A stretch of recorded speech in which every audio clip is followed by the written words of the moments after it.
Good morning. मी आकांक्षा. आज माझी तब्येत बिलकुल बरी नव्हती. मग मी साधा असा चहा बिस्किटच खाल्ला बरं का. दुपारच्या जेवणासाठी सासूबाईंनी असं काही जेवण बनवलं होतं. संध्याकाळी यांनी एक ॲपल चिरून दिला. मग मी लागले रात्रीच्या स्वयंपाकासाठी.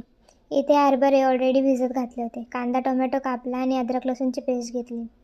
कुकर गरम झाला की त्याच्यामध्ये तेल घातलं आणि तेल तापलं की त्याच्यामध्ये कांदा टाकला. कांदा व्यवस्थित गोल्डन ब्राऊन झाला की त्याच्यामध्ये टोमॅटो टाकला.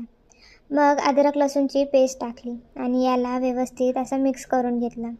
त्याच्यानंतरून वेळ आली मटण मसाला टाकायची. हो, नाव जरी मटण मसाला असलं तरी तो शाकाहारी म्हणून वापरू शकतो बरं का. मग त्याच्यामध्ये लाल मिरची पावडर घातली आणि याला व्यवस्थित मिक्स करून पाणी घातलं. मसाला चांगला परतून झाला की त्याच्यात हरभरे घातले. ह्यांना व्यवस्थित मिक्स केलं आणि त्याच्यात पाणी घातलं आणि कोथिंबीर घातली आणि लास्टला चवीनुसार मीठ घातलं. मग आली वेळ मेथी बनवायची. इथे मी ऑलरेडी मेथी बनवून घेतली होती एका साईडला आणि एका साईडला भात पण टाकला होता. आता मल्टीटास्किंग म्हटलं की हे सर्व येतच नाही का. एकीकडे चपात्या करायला घेतल्या. तर असा होता आजचा दिवस. कसा वाटला नक्की सांगा.